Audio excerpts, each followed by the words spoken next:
Greetings and welcome back to another conversation on my channel. Today we have our friendly neighborhood YouTube analyst back on to talk about both recent events, distant events, and future events, hopefully, as YouTube in the not too distant past was rocked by some reverberations, so to speak. And we'll be getting into that, talking about the future of YouTube as a platform, as well as its overall viability, alternatives such as BitChute, and related matters. So let me thank my guests for joining me again. I guess we should just jump into PV, sometimes called Project V. I don't want to spell it out for obvious reasons. But this seemed to be well, for lack of a better thing, a major event in the history of YouTube. Not so much enlightening because it simply confirmed suspicions that had long been present, but still sort of confirming things you thought were true is usually a good thing. It's like, I don't know, you thought you had bed bugs and you confirm it and now you know that you have the certainty, that sort of thing. So from an analyst point of view, what is going down with Google and YouTube and what PV did? So there are two sides to this issue. So for your average normal YouTuber who isn't saying anything of ideological substance whatsoever, times are very good.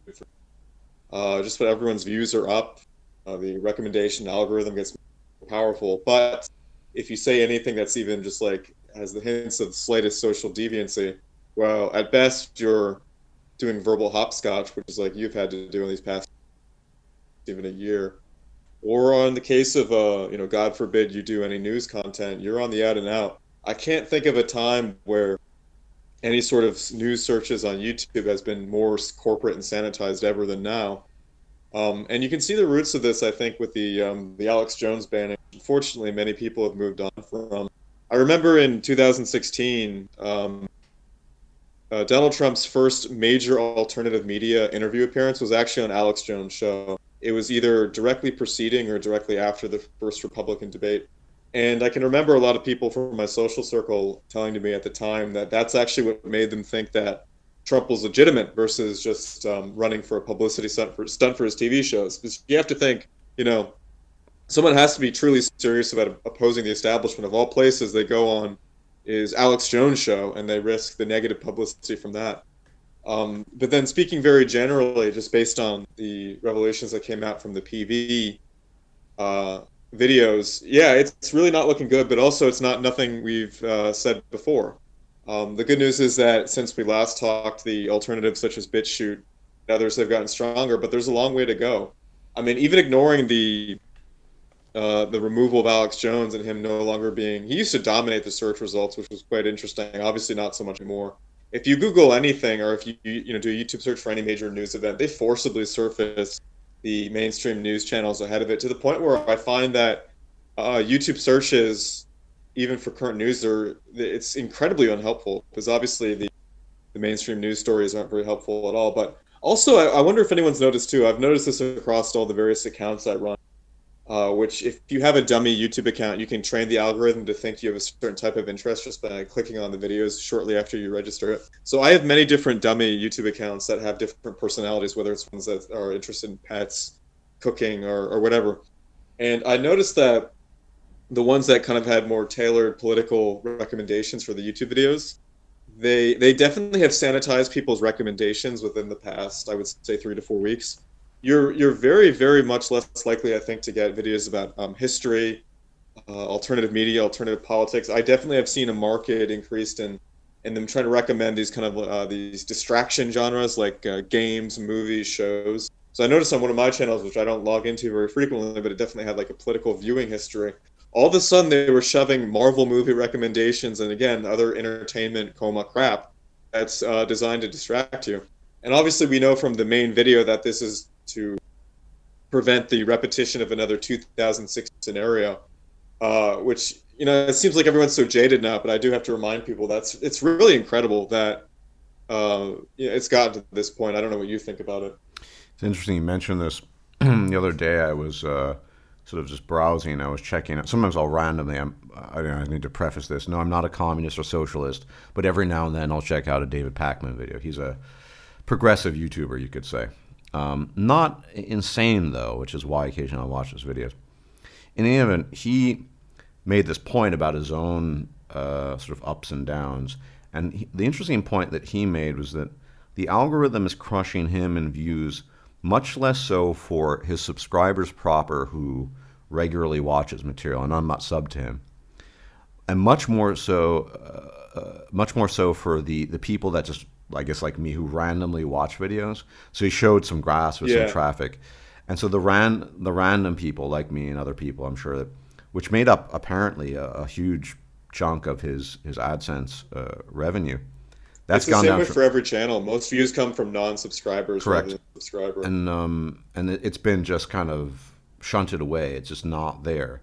So, regulars still watch the thing, and his contention, it's interesting, and maybe it's because he's a progressive, but his contention is that, it's not the idea that YouTube per se is, or Google properly, censoring, people on the right. There's anything that's sort of alternative. I'm inclined to believe what he's saying, or inclined to agree, rather.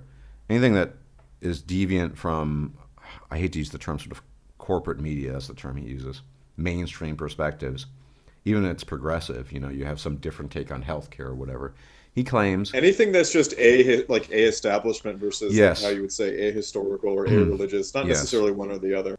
That's right. So, and the an establishment, so to speak, is kind of, I wouldn't say blacklisted, but they do what they can. Because unless he just made these up, he showed graphs and pictures, and it seems to be the case that random traffic just completely dropped.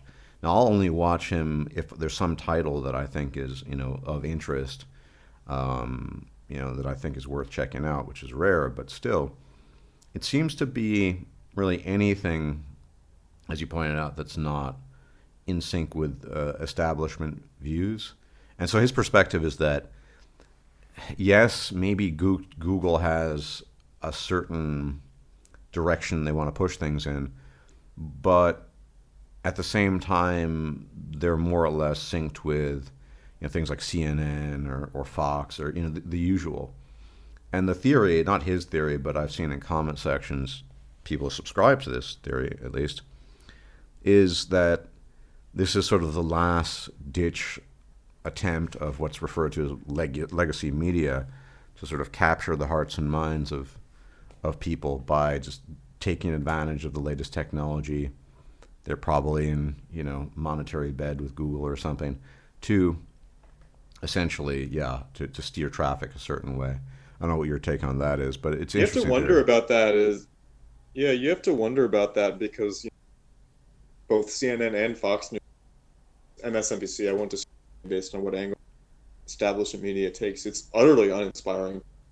I can't, it's like, you've gone down the ladder progression of increasingly core, I guess you can't say, I'll say illegal substances. I guess you can't say that other word because that's not banned YouTube. Anyway, I can't go back to that, but I would imagine though, based on the average non-discerning, politically minded person, that's enough for them.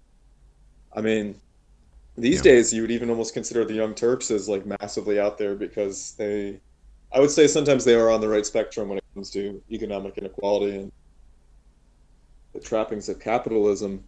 But so I wonder, people say that the corporate mainstream media is a last-ditch effort, but let's look at the reality of this. I think through coercion, they have done a very good job of still maintaining their grip on the normie business of minds out there. Because you have to remember there are people out there who aren't very critical and aren't very like the status quo. And I've been watching their monthly view counts on channels, and they hold steady. They're doing pretty well. And especially ever since they've been forcibly surfaced in the beginning of all new search results, they've done pretty well in terms of getting the traffic they need. I mean, it's more of a business question to see if they're managing the transition from cable TV to the internet. It seems to me, speaking very generally and not offering specifics, it seems to me that they are effectively managing that transition. I think though what is more interesting to people is the survivability and feasibility of alternative media because, as they would say, corporate media is going to corporate media. They're never going to change that. But I think people are happy as long as there's an alternative. Mm. And I will say, to me, it's very irritating to suddenly see after that recent, I forget whatever controversy caused the crackdown. It was Wasn't it this that Steven spat between Crowder. Steven Crowder? Yes, that's right. Yeah, it's hard to any developments back these days.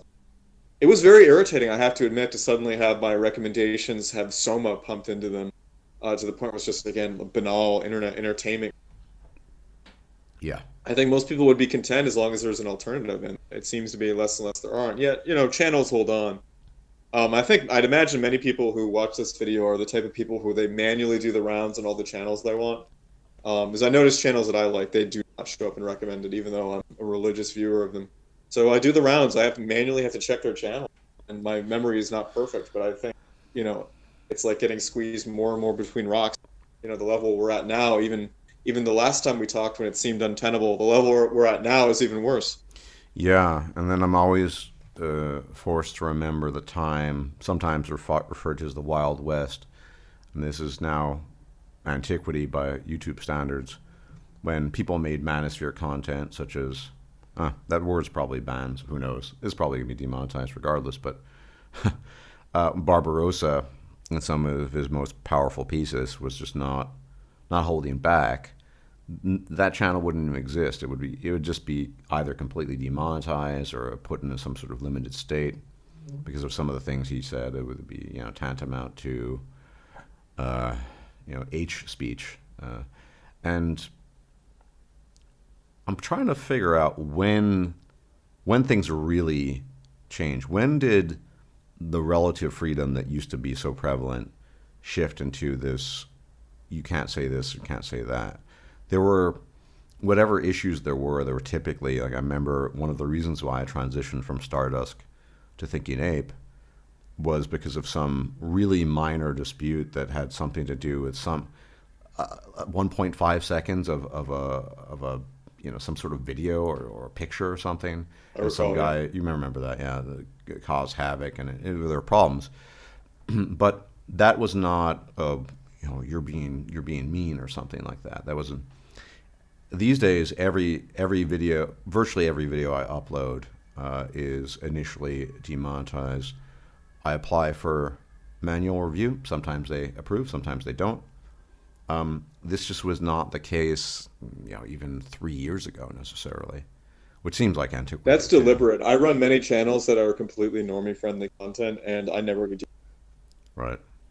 Yeah. So I mean, it's kind of the joke. If I, fluffy kittens and cutesy puppies, that none of this would be an issue. But what I thought was absolutely fascinating in recent times was Young Ye, who is, you might know about him. He's this Korean, I guess, journalist, gaming commentator. He really reports on news. Hugely popular channel. It's approaching about 1 million. Guy is about as milquetoast and kind of run-of-the-mill. I mean, I like him. I watch him sometimes, but there's nothing remarkable or sort of outlandish about the guy. But he actually began to be demonetized. And I mean, part of me was thinking, yeah, well, join the club. What he was actually doing, speaking of verbal hopscotch, was he was having entire videos with sort of bleeps, like old school 80s, 70s style, when people engaged in profanity. So he'd say something like, shit, and we bleep, and so, don't worry, I just want to avoid demonetization, you'll still understand the context. There's occasional words, and how someone like him's even being hit because maybe the algorithm is sort of on a warpath, and he got caught up in this controversy involving cyberpunk, sort of defending cyberpunk because SJWs jumped on that. Oh, that's another word that's probably not permissible. Who knows? Well, this is what I mean. It's like at some point in time, you have a discussion, and it's just, and you kind of give up. This is untenable. Yeah, it's not. Thinking about, there's certain, for example, one word I've noticed that invariably knocks me out is checking out early. This is my euphemism when people decide to, check out early. That word, the more conventional one, is not permitted. Every video that I've had that in. It's just, and I think the real issue to me is I'm not going to claim I always talk about substantive things. I don't know. I'm too dumb to know what's always substantive in the world. But I remember I had an important talk with my friend Mr. Novak about the state of affairs in the U.S., particularly in the Midwest, and we talked about it begins with an O and ends with an S. That the issue of certain substance predilections. See, that's what I mean. I can't just say the words because I'm trying to put. You know what I mean? Predilections that have been devastating to various middle class and lower socioeconomic class communities in the United States, particularly more rural or less urbanized areas. And that was a substantive conversation about real issues, things he's observing on a day-to-day basis. He's been involved in local politics, but they don't want to hear about that. And I don't even think it's malicious. It's just, this is really, it's not that always things are substantive or sort of knocked out of commission, but as you pointed out, as long as there's some alternative, that's fine. I mean, I don't care if CNN is up and running, whatever, but if people want to talk about issues that other people are... But they do care if you're up and running. That's the problem. Yeah, but I'm not a news channel. I do talk about a variety of subjects. It's just, I think there's some real substantive issues that are affecting people today that are not real. I mean, I don't see anyone in the mainstream covering the starts with an O, ends with an S, substance predilection issue that has been devastating. I think I can use I encourage people to actually go and watch, and I mean this, it's one thing to just call it mainstream and not think about it. I forget about it for a while. Actually go and watch the mainstream media news channels on YouTube. And it's, if you've been checked out of it for a long time, the image they're presenting of the world is just incredible. All these things that one would take for granted about knowing the truth on, it's not there. And the videos that don't involve politics, they just tell you everything's fine. Everything's fine. GDP's up. Everything's fine. Avocado toast. Everything's fine. New bike. Everything's fine. Automated global warming air sucking machines. Everything's fine. Everything's great. Spend money. It's really incredible to look at. Now, for this conversation, I have to admit, actually, even compared to all the previous ones I've had, this is probably the most irritating. I mean, it feels like before we started this talk, I could be myself, and then now I have a straitjacket. It's really incredible.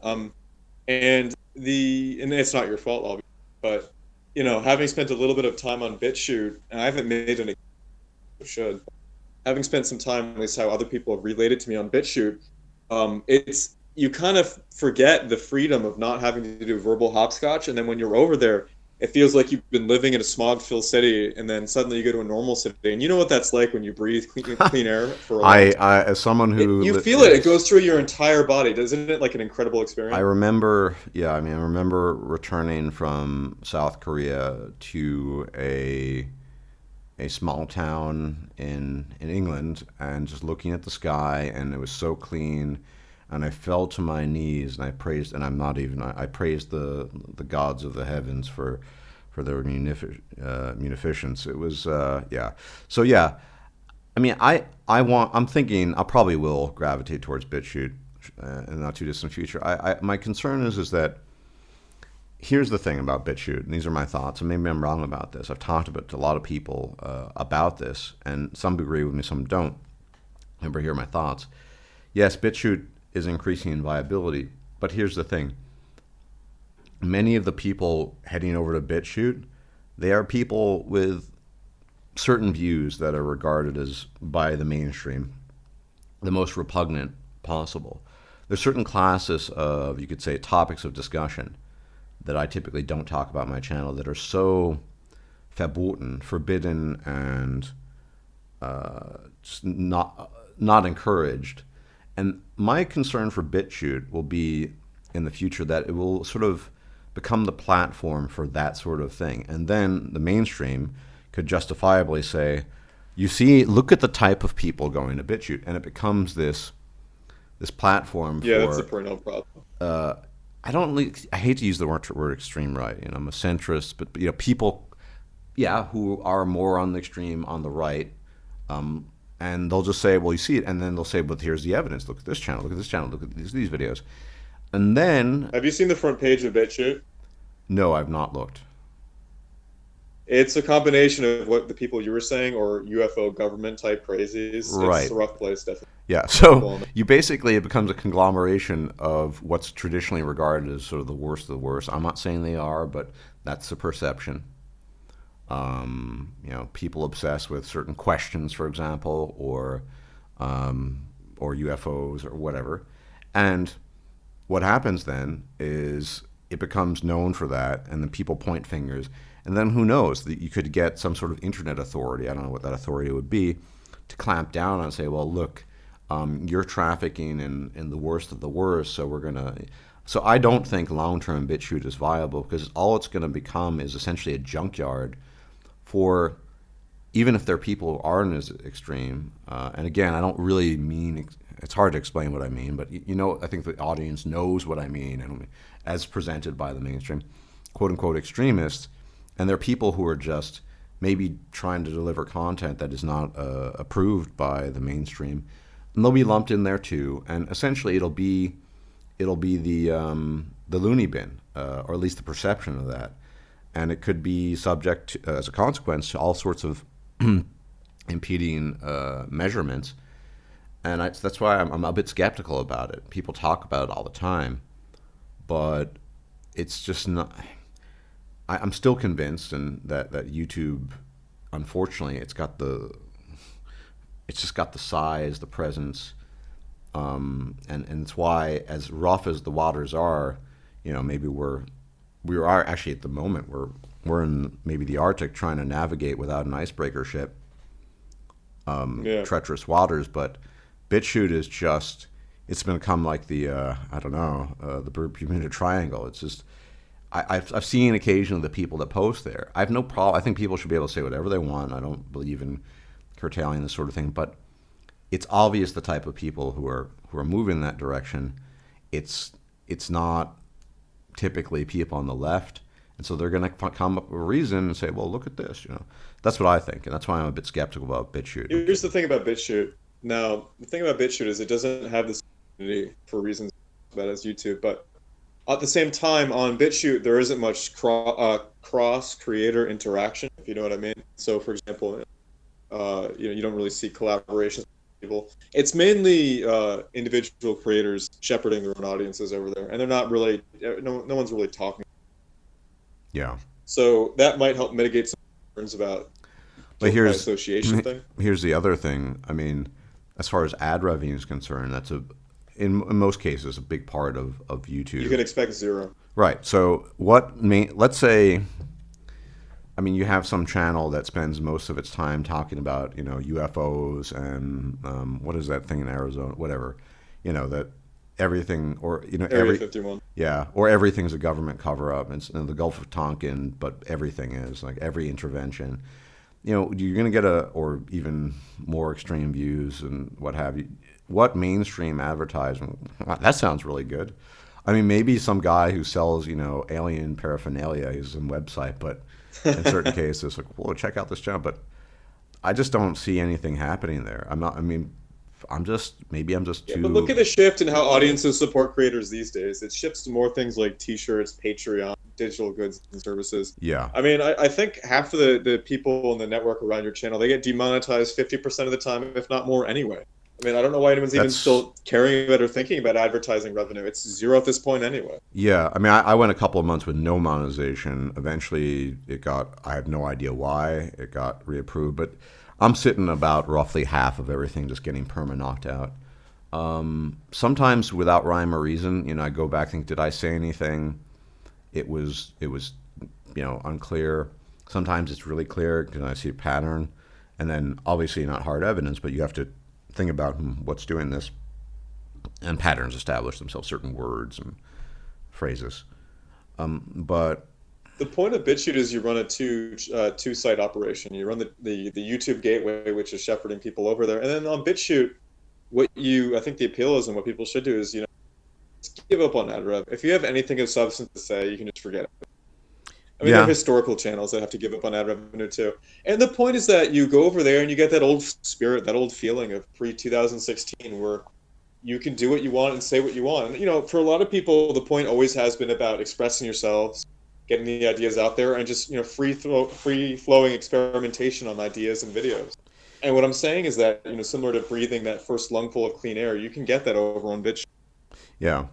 And it's interesting with the history stuff. It's pretty obvious. It's all modern history. I mean, I've showed a couple of more. I guess they're not really medieval necessarily, but a lot of it's focused on obscure medieval history, like the establishment of Dublin, Ireland, and they don't care about that. It's a niche topic. The vast. I mean, you look at interest in history, and the vast majority of people are most interested in modern history. It's obvious. I mean, you just look at views and what channels have sort of, and everything is also is niche. I know I used to advise a few channels that did that sort of thing. So more modern history gravitating, and that, so they're very specific. And I think without having to spell it out, it's pretty obvious what sort of certain events took place in modern history in the 20th century that would bring that about, this sort of censorship or that sort of thing. So it's very specific. But if you want to talk about the Vikings in Ireland, or the Danelaw in England and the battles between King Alfred, I mean that's okay. I think people need to mentally separate that, though. Yeah, people can talk about that certain century event. But what really gets me angry is that it's just anything. If you say anything of substance at all, Yeah. The content's throttled, shadow banned, demonetized, and I'm talking about earthquakes. Anything Yeah. that just isn't like hopelessly overly positive, and that's so frustrating. Sorry, the world isn't perfect, Well, the and cult of I would like to be positivity, able to communicate with people. the cult of positivity has run amok for arguably decades, but certainly for years now. I mean, this is obviously a pet peeve of mine, but this idea, for example, that thinking positive actually does something of substance, it doesn't. You might be able to, in a real life situation, I mean, persuade people, but sort of ease people in their approach to you, or your dealings. But it doesn't. I mean, there's no evidence, psychological otherwise, that being positive actually produces real results. In fact, in the Nothing in extreme, terms of like natural forces or physical. yes, in the extreme, it can screw you over. I mean, likewise, I mean, extreme pessimism might as well. That said, this expectation that everything is. I mean, unfortunately, people don't like me pointing out, but this is very much a product of, I think, American culture. Um, you've been living in a foreign country now for a while. You know it operates differently. I've lived in a number of them, and even someone who lives in Western Europe, there's no, I that level is just not there. There's being friendly, and I know we've known each other a long time, and I used to joke about your facility for you ordering sandwiches at various drive-bys, right? The fake and set up friendliness and everything. Hello, sir. How you doing? Oh, I'm doing great. I'd like the chicken blah blah blah blah blah with the honey scotch mustard or whatever it was, and that has bled into, unfortunately, digital culture too.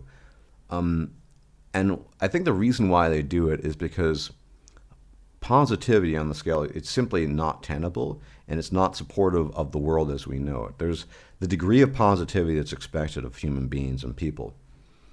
This perpetual smile that you need to run around with plaster your face. It's very much part of the American culture, and it's become a part of the fabric of YouTube too. So if you wanted to be sober or neutral, or even have a more pessimistic view as an alternative perspective, that could get shut down too. I think that's part of it. I think that there's forces at play that just want to paint as rosy a picture of the world as possible. And I agree. if you have any view that's just neutral, or more sober, or outright pessimistic, that does not equal the equivalent of, hey, how you doing, sir? I'm doing great. My name is Jack. Would you like those pancakes with maple syrup and butter, or just the butter? Okay, that's great. That sort of thing. It I would gets. 100% agree. Everyone's seeing it from their myopic perspective, but that seems to be the general force, and you can see that because the positivity cult is that permeates people of all ideas, belief sets, and Yeah, and I think and I relate it to a lot of things. I mean, you can, for example, look at the whole phenomenon of the manosphere and marriage, and I won't be upset, but the relative failure of marriage in the West in general, and that's part of that too. I've always made the analogy. It's like waking up and looking outside and it's raining and cloudy, perpetually so. But everyone's telling you it's sunny and great weather, and you say, "No, I really want to take an umbrella." No, you don't need an umbrella. And so you go outside and get soaked, and this happens forever. And that's the point: is that the cult of positivity is actually trying to manufacture an illusion at this stage that is not believable whatsoever. Nobody really, whatever the particular illusion might be, whether marriage is the healthiest, best institution with no risk whatsoever, blah blah blah, or everything is fine. People are doing great. They're happy. GDP is up 9.3% or whatever. That the reason why I think there's a rebellion. This speaks to just everything we've been talking about, is because it's like waking up and seeing the clouds and the rain every day, and people are saying, "No, it's sunny," and you know what you're seeing, and maybe you're thinking you're crazy, and then you're getting other individual confirmations from other people saying, "Yeah, no, you're right. It's raining. It's cloudy. It's not the sunny, great weather that you think it is." And that's why it's really annoying. I think that's also why a lot of people, myself included, I guess, in a state of rebellion. It's not that I want, nobody wants to bring down the world, but to present this lofty image of everything just being fine. It's one of those things about American culture where, fake it to make it, however you want to put it, where I'm just hypercritical. I know you were much more adept at it than I ever had been, but I know you didn't enjoy participating in it at the time. And it seems to just have bled over into everything. So yeah, fluffy kittens, cutesy puppies, that's the way to go. Or explain how great everything is. Let me give you a concrete example. It's really salient for your point. So this is how bad positivity cultism is. So in the PV video, the Google executive woman was in the name because, anything with that name gets super censored. That certain Google executive, when she's interviewed by the undercovers, she literally says, of course, and I'll use Valley Girl, but it's a unique accent. I love Elizabeth Warren, but she's wrong about wanting to break up Google. We have the resources that smaller companies wouldn't have. So imagine being such a positivity cultist where a powerful politician talking about destroying your life's work and breaking up the company of which you're a major part. And then you still before that say, like, "Oh, I love, Elizabeth Warren." Even in that situation, it's similar to what you're talking about. The forced positivity, even from someone on the other side of all this, is incredible. It's really a plague on interactions. It's incredibly draining. It actually creates more despair because you have this culture, and I know it's a bit deviant from the topic, but where on the one hand, you have to present this image to the world. It's like almost like a vampiric existence, and that at night you're this blood-sucking fiend, and then out you present an image of a mortal, and how are things going, Bob? It's great, kids are fine, and you come home and you're miserable, and your wife is nagging you, and you don't. That makes it worse because it's not that you can just essentially express or wear your feelings and your perceptions on your sleeve, or just be normal. As maybe the state of mind you're in is just you're not smiling, you're not frowning, you're just the way you are, where you just have to force yourself throughout the day. Because I remember I had been through that, where working office jobs or whatever, or being a teacher, you spend most of the day engaged in this ruse, in this essentially charlatan operation of presenting the friendliest demeanor possible, and the minute you leave, the smile decays, it drops, and you're just in this exasperated state of relief, and thank the gods I don't have to do this until tomorrow morning. Now you can't even go home from it. It's everywhere. Yeah, that's right. And so it really is a plague. I think it's a big part of it. And apart from the specific, they don't want certain political messages. They don't want certain sectors of YouTube being highlighted or emphasize, but more broadly, the idea that everything is good, and you're supposed to present this image to the world that everything is good. And let's try to like keep it out of our pet issues, that being politics. I Yeah, mean, it's anything that isn't overly positive status quo, everything's great. I mean, just people are hurting. I mean, whether it be familial problems, families falling apart, medical industries problems. moving out of towns, natural disasters, medical problems, especially. Um, Even medical problems, you see people condescendingly, you know who I'm talking about, Hmm. smiling and highlighting these people with these debilitating physical disorders and physical problems that, by all metrics, by all quality of life, is life ending for them. But like, oh, it's so beautiful, it's so great, they're Yeah, so brave. It's no, it's a tragedy, and I think that's how you should see it, rather than condescending to people. You know, this isn't. You said this was deviant from the topic we're talking about, but it's not. It's not if you really no, think about it, because I know from experience, from all the channels I've worked on, everything I've been through on YouTube, how it's structured, and it wasn't always this way. But how it's structured is, if you want any modicum of success on this platform, you have to cater to that vision of the world that just isn't accurate. People are hurting, but you know what's rewarded, because again, all traffic on this site is artificial. That's my firm belief. It's all artificial. You have very little, at least the viewer itself has very little input over what they actually watch, because people who directly go to channels and videos like from the URL directly, that's infinitesimally small compared to the directed algorithmic traffic. right. But anyway, if you want any modicum of success on this platform, you gotta have, bright and shiny cooking videos, Mm. pets, puppies, everything's fine, positivity. And so, I mean, that's the point. I mean, the point of the whole thing is that if you want to go anywhere here, that's what you have to cater to. And what we're saying is that it's fundamentally flawed.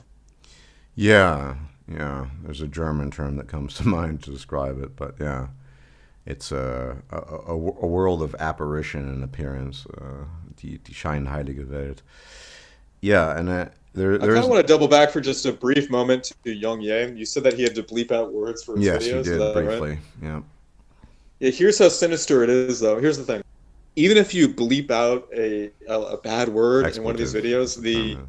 yeah, an expletive or whatever, the content recognition still recognize it. Can, like, if you look at the auto captions, it'll still say bleep, and it knows that bleep means that there's something bad there, and still will demonetize you or throttle you or whatever else. So the current recommendation on how to get around having words that are undesirable in your videos is actually just to cut it entirely. So there's a pause, there's like a complete absence of audio.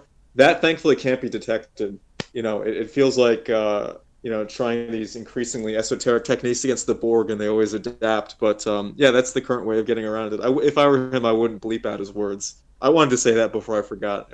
So please go back to Oh what well, you were saying. he thought. I mean, when you're Mr. Milquetoast, and again, I have nothing against the guy. It was just some guy commenting on video games. Getting hit by demonetization comes as a shock. When you're in my territory, it's like, oh, this is normal, right? Oh, of course, it's demonetized.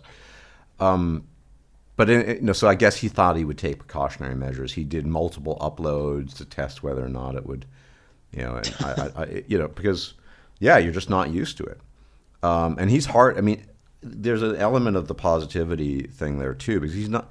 I mean, he's been criticized by people for not reporting in a positive way. So his big thing is he likes talking about loot boxes being exploitative, and just in general, some of these AAA companies being less than angelic in their approach to things. And he was criticized. He was actually criticized by this guy, Jason Schreier from Kotaku. You're always talking about negative things. So there's that too. And I think obviously you can straddle a balance between being only negative, and I mean there's some good things happening in the world, obviously, but this idea that everything is fine, yeah, it's just untenable. I know, even as I speak, people who are suffering immensely in bad situations, and they're still, many of them in the U.S., required to head out the door with a smile plaster on their face. They might as well get some sort of smile technology where they can put a chip in their faces so they could just force the smile. There's that old joke: a frown requires more muscular exertion than a smile. Well, so what? Oh yeah, I hated Yeah, that. yeah, yeah. So yeah, that's the general thrust. It's just, we only want to hear about the good things. I suppose there you can reach a point where you develop a sort of Schopenhauerian view of the world where everything is just, the ultimate, as I'll call it, the ultimate black pill or pessimist or whatever. And maybe even I would lean in that direction. Doesn't mean that, but it's just overwhelming. And there are actually professionals these days, psychiatrists, psychologists, people who are involved in academia who think that this thrust towards positivity is actually damaging overall. It's just too extreme. And yeah, Oh, finally. I well, wasn't aware of this. yeah, I'm trying to remember her name. Some academic, maybe the audience does.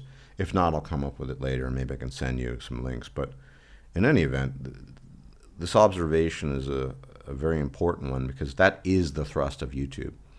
You could look at all the subcategories, politics, ethnic obsession, manosphere stuff, all the stuff that's regarded as sort of really taboo.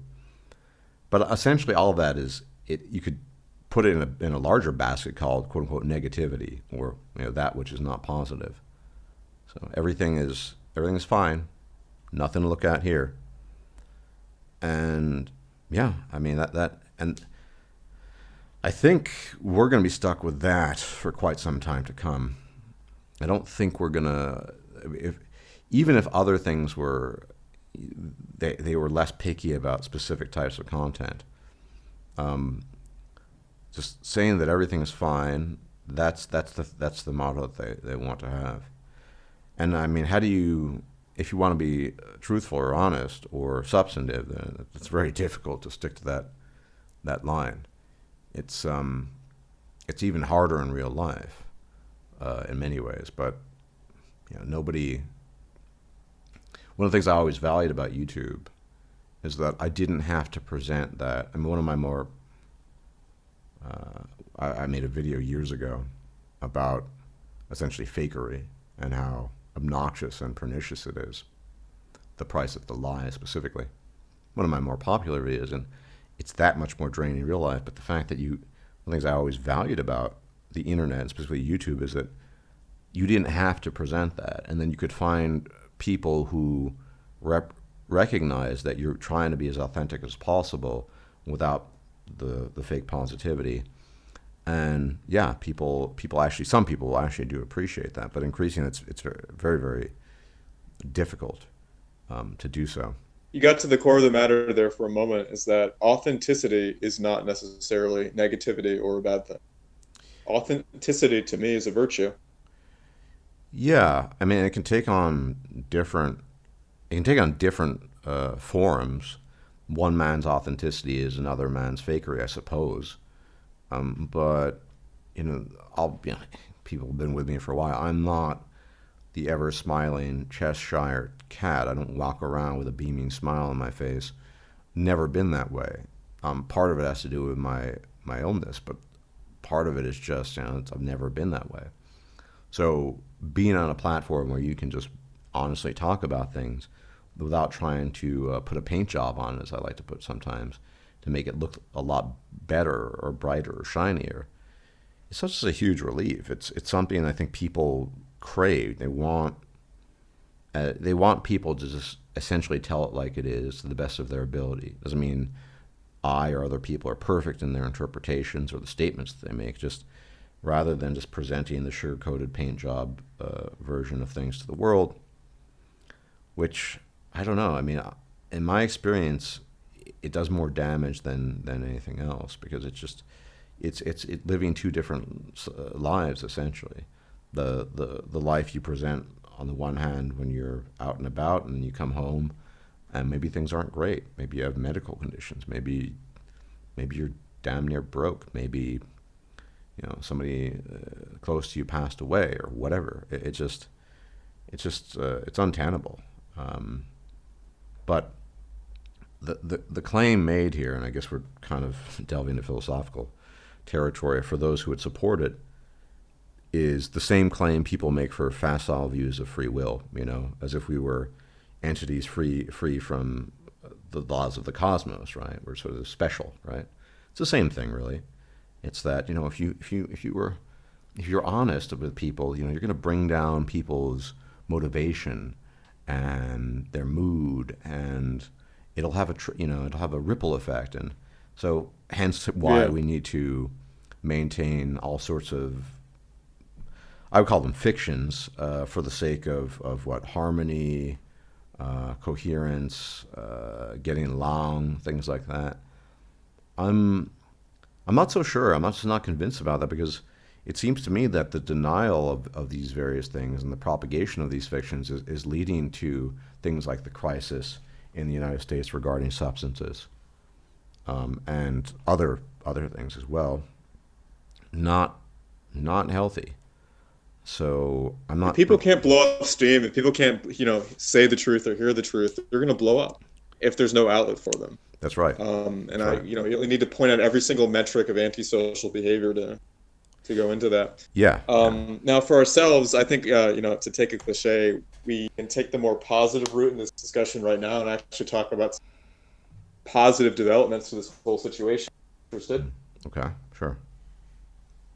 So, this is very recent news, but the Donald Trump White House has a social media summit on tech censorship, online censorship, and our good friend Tim Pool was invited to it, among others, which is interesting. Now, I will say, in the case of Tim Pool, it does seem that there is a utility to having an acceptable personality on video. If you recall, he was invited to Joe Rogan Right. to debate the Twitter CEO. Right. So, in that case, being milquetoast and acceptable does get you opportunities that you wouldn't get normally. Yes. And he's not the best, but I trust him as a representative. I don't trust the the U.S. government or the White House necessarily to do anything about it. But that is a good that's a good step in the right direction, as a recognition of the problem. Yes. And hopefully the right people get aware of it. To say that nothing will be done about it, pardon me, is an understatement, because I do agree with Pacman that there's a corporate layer to all of this, and the U.S. government is corporatism, par excellence. That's what it is. So I don't really see them stepping in. I mean, for example, what is the U.S. government's incentive to highlight very difficult, damaging, and even deadly social situations in the U.S.? What is the incentive there? It's going to make them look bad, right? So why would they do that?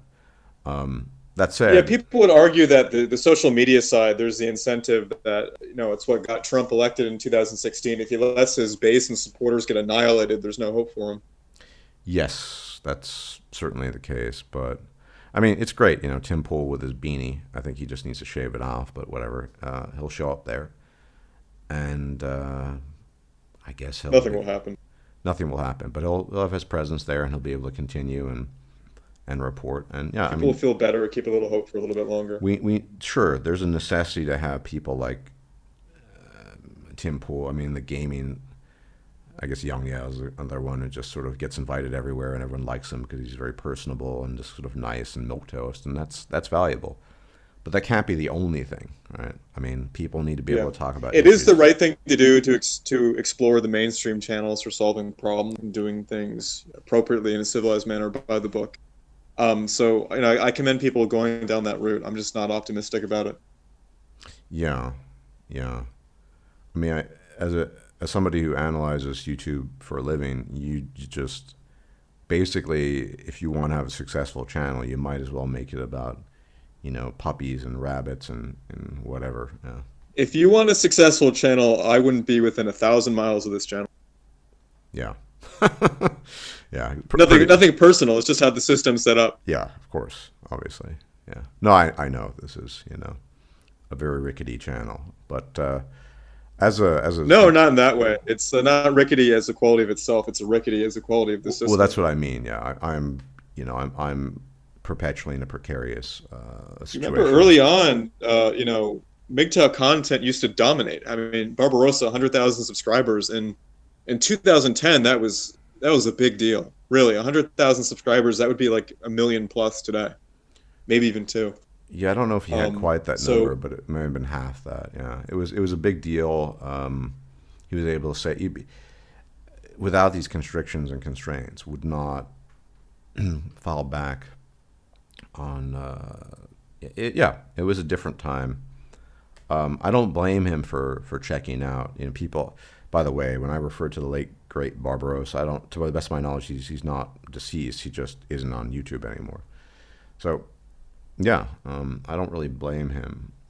But you know, this channel. I mean, financially, it's important to me. It's a big part of my income, and it's just it's something it's a very personal matter. Thinking-Ape, because it's an expression of me trying to be as authentic to the world as possible and trying to help men and present information in a way that I think is reasonable and I try to be accurate. And it's which is why, you know, I think going down with the ship will always remain, I guess, the best strategy, because it's hard to Think of it this way, though. yeah. You know, everything you said, it's appealing to people watching. It's appealing to someone like me. But Right. what you just said, do you think it's appealing to that woman sitting at that restaurant in San Francisco who was in the Oh no, PV video? no. What you said is anathema to her.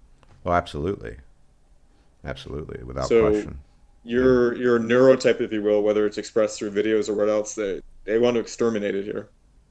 Oh yeah, yeah. That's absolutely they want. So if you know, being successful on YouTube, I guess some people aspire to that. If that's something you want, I would run far away from this area.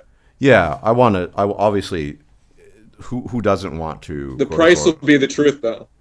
Yeah, I mean, You who know, the doesn't price want will be to soul. grow their channel? And I mean, obviously, you know, more growth and more subs and view. I mean, nobody. I'm not against that. Of course, I want that, but it's important to stay afloat and not and be able to deliver my ideas and messages as they've always been, which is really largely Isn't it crazy how the unwrapped. incentives have changed? I mean, I remember a long time ago watching, thinking like, oh wow, all these people, they're saying such insightful things, and everyone was competing on that as who could be the more insightful or bring new information to the table. And that was the incentive system. Now, if you're a little too close to the truth, if you're a little too insightful, it hurts you. They Yeah, really, you know, they really managed to turn around the incentives. You can remember though, it was a big, you know, it was a big competition and race who could get the newest idea out there and synthesize it in a new way, and that's completely gone. that was the dynamic that existed during the golden age between me and Barbarossa. I remember having conversations with him and sort of wait for his next video and see what he had to say, and then reflect on that. And maybe you could add something to it and what have you. I mean, it seems also. I mean, I can't avoid saying this, that a certain individual who decided to market going your own way material akin to McDonald's, who thought it was the best idea since sliced bread, if manosphere material is much maligned, it's in large measure due to actions along those lines. Because this debate on whether or not manosphere material should be marketed to the masses was one. I don't participate in it anymore, but you know, you could say it was a good thing for this reason. But it certainly pushed certain ideas into the mainstream, and as a consequence, people became more aware, and they became much more likely to, you know, put the banhammer down, or really try to put it in the periphery. But yeah, this individual, I think everyone knows who I'm talking about, who thought that this was the best idea. I mean, this is in part, at least, in part due to that strategy.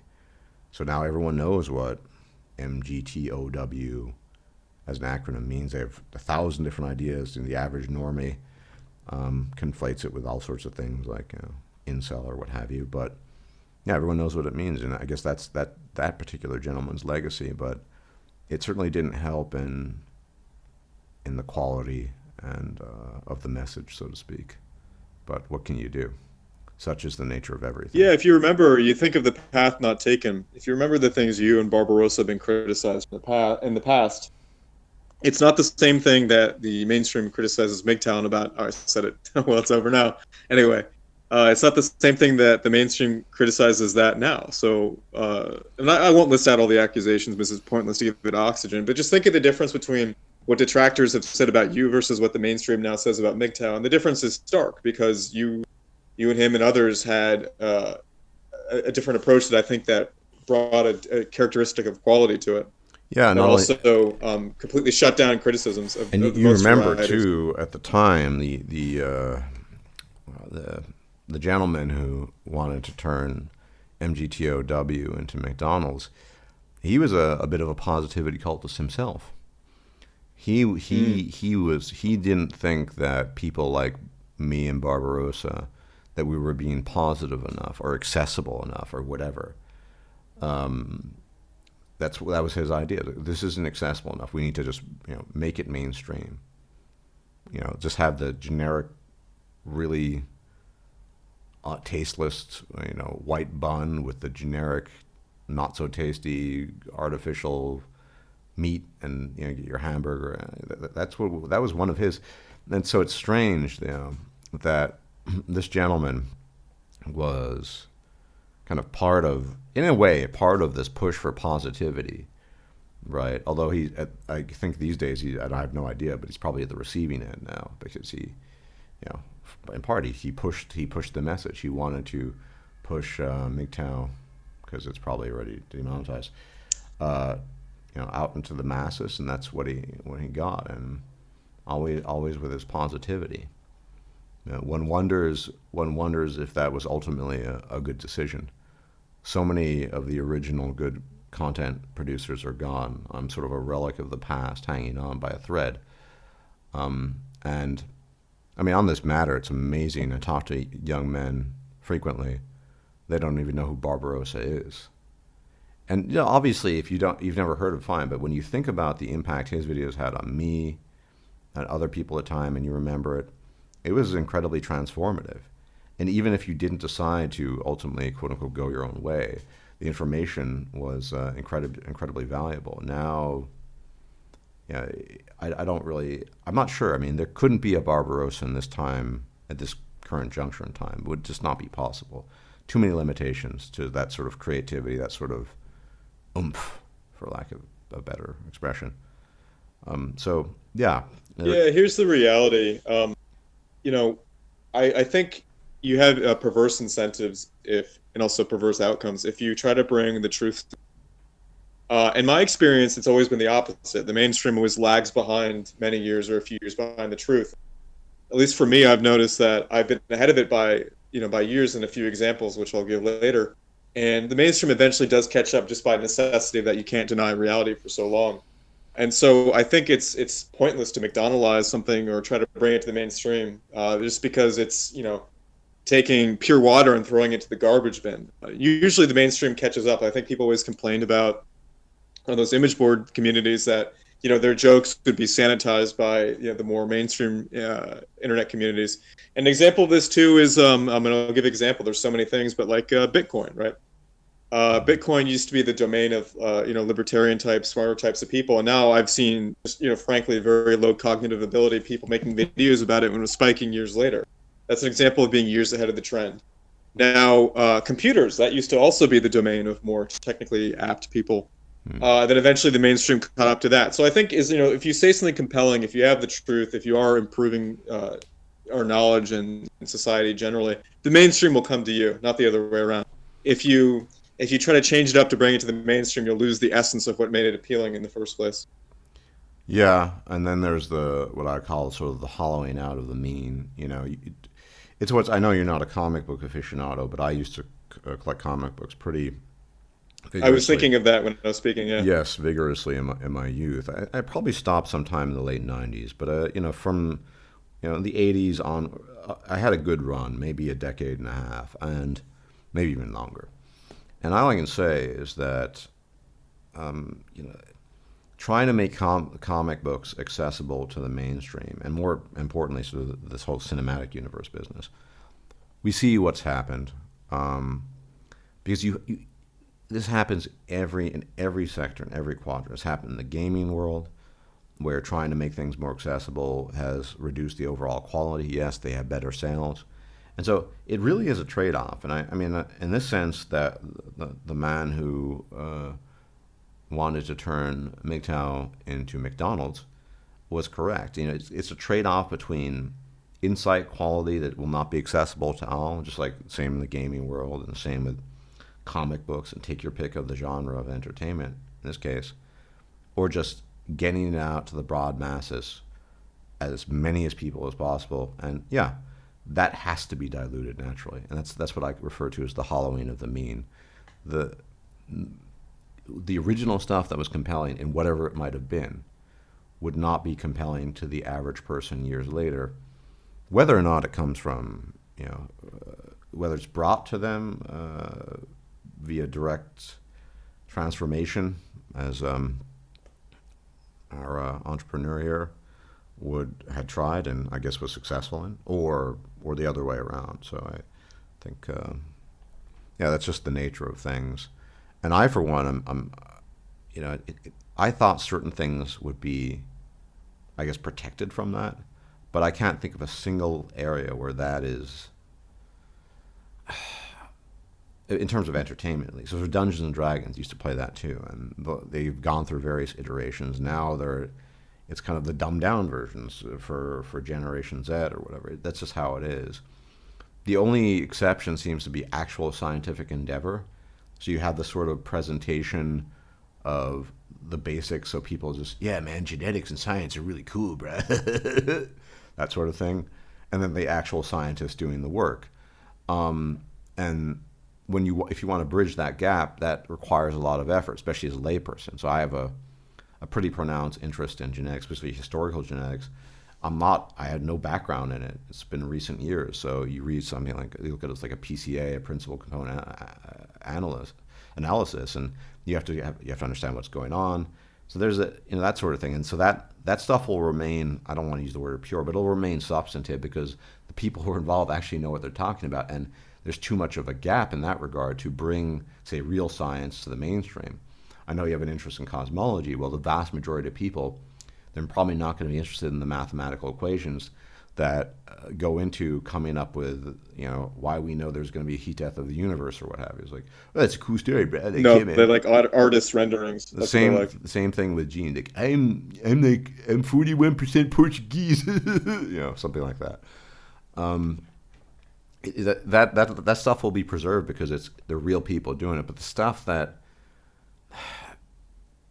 is sort of entertainment, and I wouldn't say that MGTOW content's entertainment, but that other stuff, that it was nonetheless substantive, you can dilute that. And it also, I think the other issue that I've talked about this in the past, how when you get that, you get a kind of orthodoxy that becomes incorrigible and you can't course correct. So there's an orthodoxy in MGTOW circles that marriage is fundamentally a bad thing. Now, I think it's a fundamentally bad thing for me as an individual, but it might not be for other people. And I know of many individuals for whom going their own way, they tried it just doesn't work out. They're happier in a more conventional situation, a relationship, or however you want to term it. And yet, that message, saying that as a so-called MGTOW content producer, that's sort of heresy. And that certainly couldn't, with the massification, to use a neologism here, of that message, you could never bring that apart because there's no way to course correct because it's beyond the confines of essentially a relatively small circle of people discussing ideas that allows for either improvements. I would say this is a refinement. So one observation I've made in previous videos, actually for a few years now, is that there's no universality to, say, the going your own way of message. And a lot of guys, maybe even a majority, wouldn't do well on that pathway. And the ones that do are far and few between. And yet you have to you can't just be honest. I'm sure people in the audience might take umbrages. Most men, actually, they do better in relationships, and some of them do even better in marriage and whatever. And even the ones that do go their own way are okay, that they probably would have been better off in some conventional setup where they, pop out 2.7 kids or whatever. This is one example of course correction that can occur in a small context, but in a mass context, you never. So the mass message is just avoid marriage, bro. Make time for life, bro. Yeah, man. It doesn't allow for that sort of thing. And that is very unfortunate because I'm not saying, one thing is that obviously every man should know the risks inherent to marriage. This video is not demonetized, so it doesn't really matter. Everyone needs to be aware of that. That's important. Probably, what that entails, how you can maybe protect yourself, all these things. But when you get a mass movement, for lack of a better word, it's not really a movement, but a mass kind of community, then it just, things take on a life of their own, and there's no ability to amend things. It's just a singular message that gets repeated over and over and over again. Then the mainstream becomes familiar with it. They think they have an idea of what it is. And frankly speaking, it loses its freshness.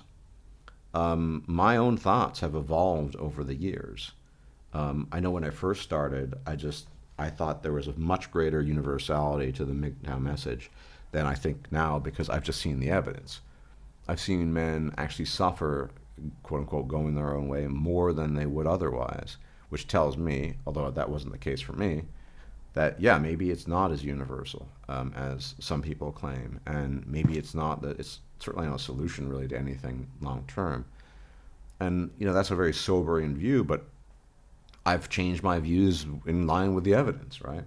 And so you can change your mind, but that when things escape, I guess the smaller communities, and when they become mainstream, whatever, the only thing you can do is present a certain orthodox view of something that never changes. It's always the same thing, and the people lap it up. And why? Because people become comfortable in their echo chambers with a set of ideas that never change, because that's what we all do. This is what religious fanatics do. It's what people become particularly attached to certain ideologies do. They become attached to a certain set of ideas that makes them feel comfortable. It reinforces their ego. They feel, I'm here, so I don't need to leave. And this is universal, but there's a real risk there, because you might be missing critical information. You might miss out on revisions that actually make sense. So again, today I would say MGTOW can be really useful, but we have to be careful who we're talking to, the context, etc., etc. So, for example, for the other dimensional beings, the super elite rich people, marriage seems to be a pretty decent institution overall. I don't think it's necessarily for some guy in the middle of Kansas of limited resources, but hey, you have to differentiate. You can even differentiate there with the divorce rates. The divorce rates are much higher, and the lower you go in the socioeconomic ladder. And so those types of refinements, subtle as they are things that are impeded and even destroyed by the massification or the McDonaldification of various things and ideas. You get a certain, there's a standard menu, right? You go to McDonald's. I don't go there, but there's a menu presumably of what you can get. There's some variety, but not much. Deviancy doesn't really occur, otherwise it wouldn't be a brand name. And that's how I know your expertise is more with Chick-fil-A, but they have their menu too, I'd imagine. And so that's what happens. The smaller guys who will sometimes deviate from the menu, in the specials they're offering, so to speak. And that gets drowned out by it all. And all the forces we've talked about hitherto, cult of positivity, et cetera, these all contribute to that. And it's a shame. Because to me, I hope my I don't, honestly, oftentimes I think my subs, I think Human talks about, they hear a voice that's their own rather than the other person's voice. And I think that's pretty accurate. But I'm interested in understanding the world. I'm not motivated by much in life, but it is a motivation I have. I can't, if I observe things, I'm going to eventually I'll change my mind. And I think that's really important. You cannot do that when something's effectively become McDonald's. It just doesn't work anymore. And that's true of any brand. And this is what I talked about in a video, so the accessibility trap. You want to make something accessible? Sure, that's fine. But ultimately, you will pay some price for that. And the things that made that original idea, concept, product, whatever you want to call it, special and reasonably unique, it will be lost in time. And if you're willing to accept that loss, that's fine. But I'm unwilling to sort of go down that route, and I never have been willing to. Maybe because I'm stubborn. It just seems like more fakery to me.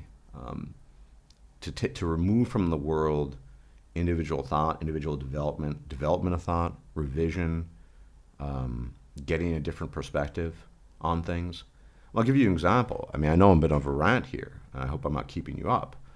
But as my interest in historical, they recently discovered DNA samples from over 30,000 years ago in eastern Siberia. People up until they didn't even know that there were a human population that long ago in what seemed to be at the time, especially. We're talking about Ice Age stuff here, or near there at the end of it. Just really, really inhospitable territory, and yet here there was this population. Now scientists have a much better understanding of what's going on there. Now, this is the sort of thing that can occur also in thought and observation, and yet, it's drowned out by fakery, by positivity, and by the massification. It's unfortunate. I know it was a bit of a rant there, but it seems to be the situation that we're in. Yeah, that's all right. We'll probably have to wrap it up soon, simply because my connection's falling apart. But I realize you've been a monologue I wanted to leave on the way out. Yeah, it's fine for now, but I think I don't have much longer. Yeah. I did want to talk about how to succeed on YouTube with mainstream channels. Yes, sure. Getting more and more experience with that over time, but we can save that for another time. It's not a good way to go out there. Yeah. I want to address a few things you said there at the end, which is that I think between a combination of the two things we're talking about, which is mainstreaming the content that we like, and then also the censorship coming from the outside. Yeah. It utterly halted all advancement that was going on. So some of the things you were talking about there in the end, how you come around, a lot of that was expressed also back in the day between the TradCon / MGTOW debate, and the point is, when you see a community going through things like that, they're experimenting ideas, they're taking sides, they're fleshing it out. Where do you see that nowadays? Now it's this. You notice on the major remaining content producers, it's the same thing every time. It's just blind agreement over and over and over and over. Ghettoification. I really miss those huge clash debates between all the people, and always by the end of it, the ideas got further and further. But if you mainstream that, it doesn't happen, because then people repeat slogans over and over. You don't have those kinds of engagements, and then censorship too. That puts a chilling effect on everything.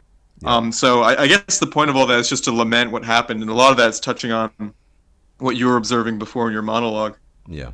But I would say that's it for now. This connection's nearly dead. Yeah, I appreciate your time. I understand you're a busy man, and phone connections are not optimal, but we work with what we have. I appreciate the insight, and I appreciate the audience tuning in. If this video is actually monetized, it will be an inscrutable mystery and not to be divined, because I have no idea why it would be. If I'm still alive, gentlemen, I will check you out at a later date. Until then, as always, may the gods watch over you, and bye-bye. If you liked this video, please like, share, and subscribe.